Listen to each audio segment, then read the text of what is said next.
皆さんこんにちは。ヤブデッサン講座の藪下です。今日は番外編としてデッサンをする時の形の描き方についてお話しします。形の描き方についての動画は3本上げる予定でいます。今日は第1回として曲線を持つ形の描き方について説明します。モチーフはタオルと靴を取り上げました。それでは早速始めましょう。タオルはこれですが、書き出す前にタオルの形をしっかり観察しておきます。特にタオルの四隅の形やよく曲がっている部分を手がかりにデッサンをしますから、その位置を確認しておきます。またタオルを上から見ることで各部分の前後の位置関係がはっきり見えますから、上からの観察も欠かせません。それではタオルの形を描いていきましょう。まず当たりを取ります。鉛筆を軽く持ってよく曲がっているところに着目して直線を使って大まかに当たりを取ります。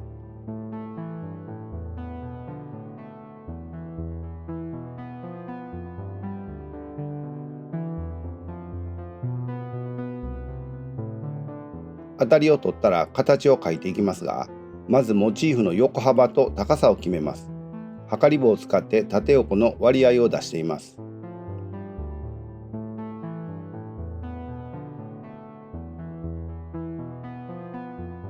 まず目立つ形ですから、この山の部分の位置を決めていきます。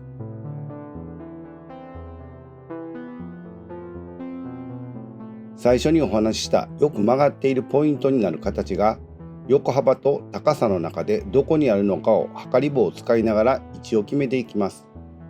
そのよく曲がっているポイント同士を直線で結んでいきますが、その傾斜も狂いがないように測り棒で確認します。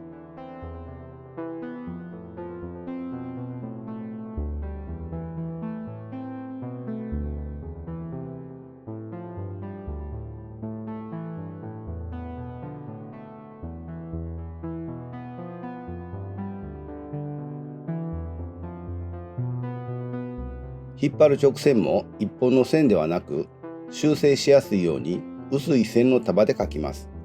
最終的にその線の束の中に正解値があればいいぐらいのつもりで構いません。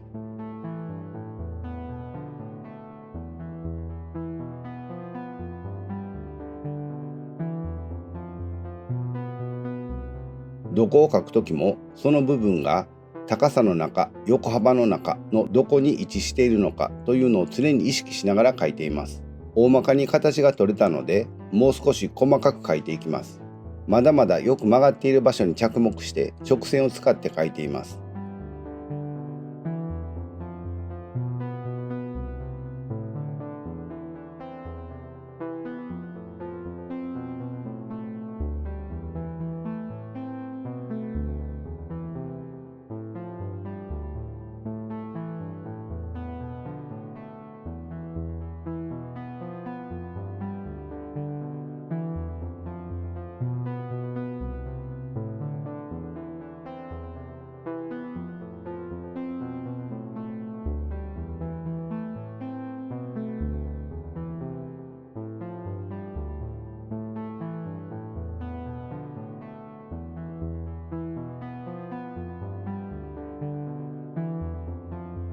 常に各部の位置関係を意識しながら描いていますが、この辺りで少し離れたところからモチーフとデッサンを見比べて形を確認するのも一つの方法です。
これで完成にして中の明暗を書き出しても構いません。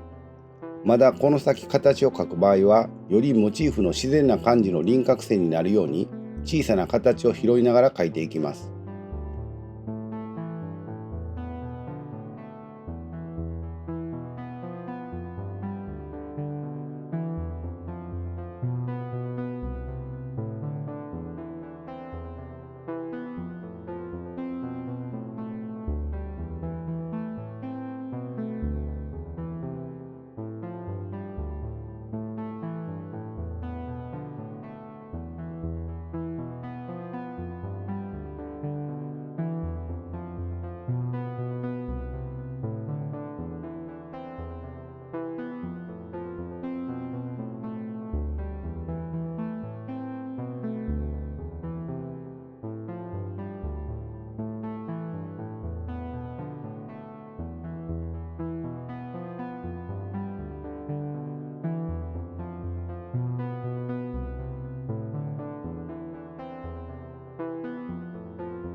タオルの中の形も線の束を使って大まかに描いておきます。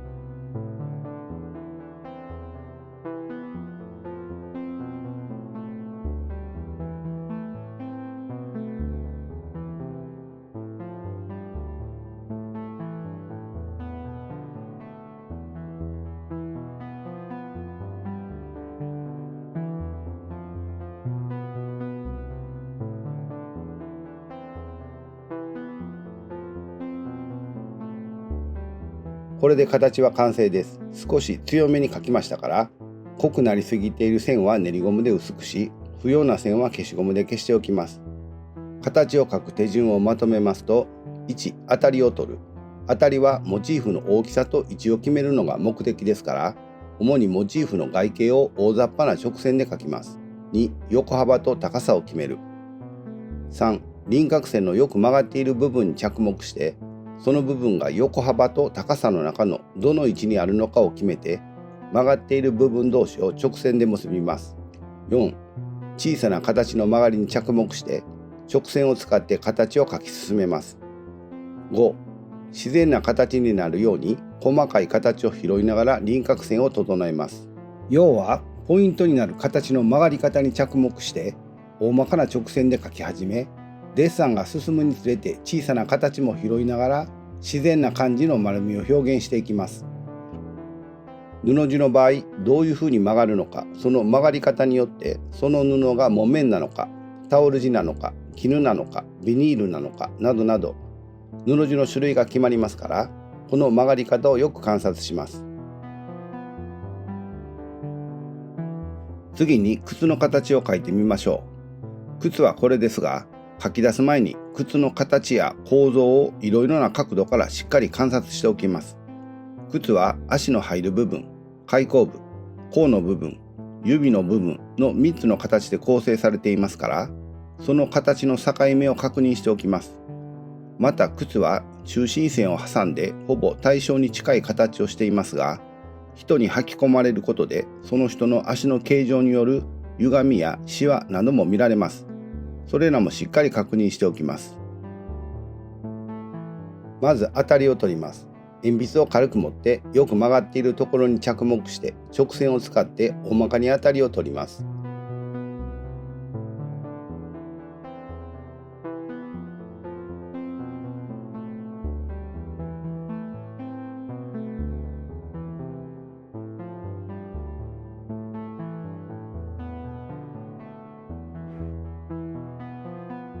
当たりを取ったら形を描いていきますが、まずモチーフの横幅と高さを決めます。測り棒を使って縦横の割合を出しています。靴は足の入る部分、甲の部分、指の部分の3つの形で構成されていますから、その形を割り付けます。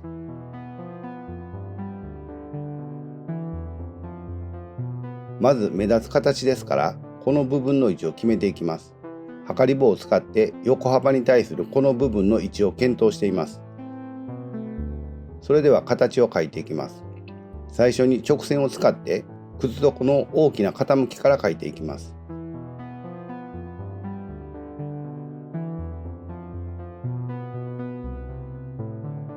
形のよく曲がっている部分や構造上重要な部分の横幅と高さにおける位置関係を検討しながら、直線を使って大まかな形を描いていきます。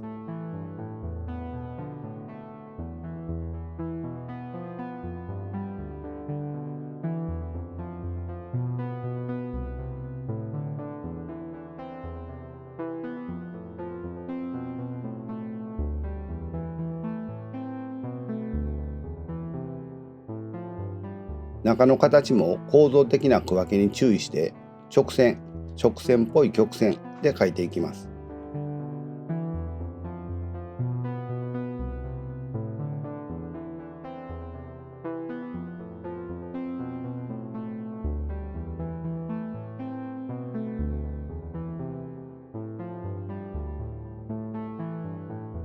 大きなシワや面の変わり目などは線の束で大まかに描いておきます。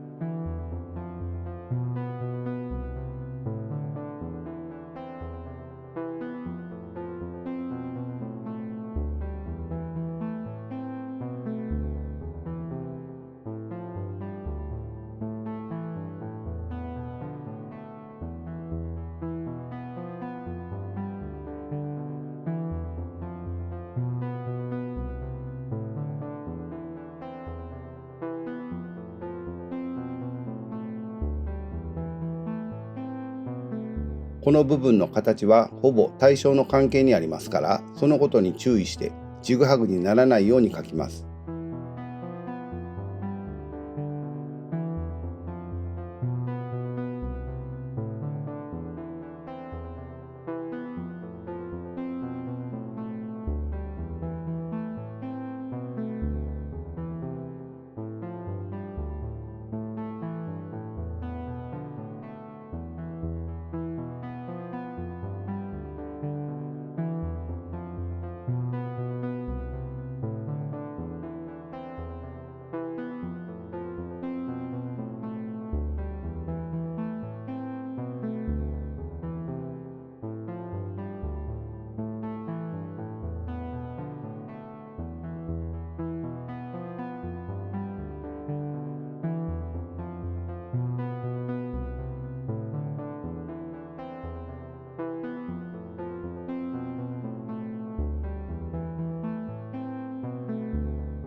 これで大体の形は取れましたから、中の明暗を描きながら形を整えていっても構いませんが、もう少し細かく描く場合は自然な形になるように描いていきます。この形を基準にして描いていきます。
左右がほぼ対称の関係にありますから、そのことを意識しながら描きます。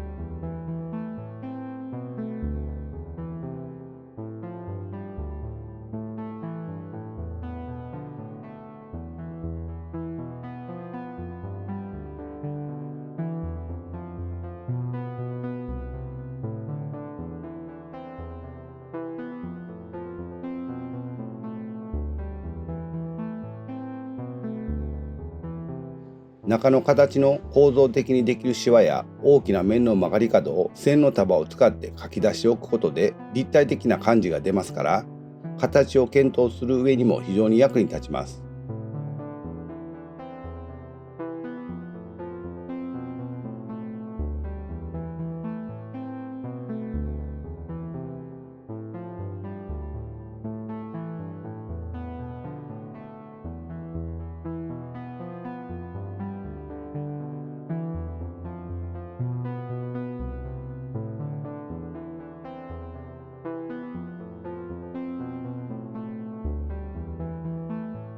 靴ひもも書いておきますが、一本上司の線にならないように、靴ひもの明暗によってできる線の濃淡を濃い部分を中心に当たりを取るように書いておきます。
これで靴の形は完成です。靴のデッサンで特に注意する点は、この前の部分の傾斜です。概念的な区分けになりますが、前を向いている面 A、斜め前を向いている面 B、横を向いている面 C をしっかり意識してください。面 A と面 C はほぼ直角に面の向きが変わっていますから、曲線 D は同じ曲がりというわけではありません。そして前を向いている面 A は後ろを向いている面 E としっかり対応させます。横を向いている面 C と面 F の対応関係はまず書けるのですが、この前後の形の対応関係をしっかり意識することで、靴の形がより強固なものになります。それでは形を書く手順をまとめますと、1、当たりを取る。2、横幅と高さを決める。3、靴の足の入る部分、甲の部分、指の部分の3つの形の構成を考えてその形を割り付ける。4、形のよく曲がっている部分や構造上重要な部分の横幅と高さにおける位置関係を検討しながら直線を使って大まかな形を描く。5、中の形も構造的な区分けに注意して直線っぽい曲線で描く。6、大きなシワや面の変わり目などは線の束で大まかに描いておく。7、自然な形になるように細かい形を拾いながら輪郭線を整える。はい、皆さんお疲れ様でした。形の描き方についての説明は以上です。次回の形の描き方の第2回は、幾何学的な工業製品のモチーフとして洗濯バサミとやかんを取り上げます。それでは今日はこれでおしまいにします。また次回の動画でお会いしましょう。チャンネル登録もお願いしますね。皆さんごきげんよう。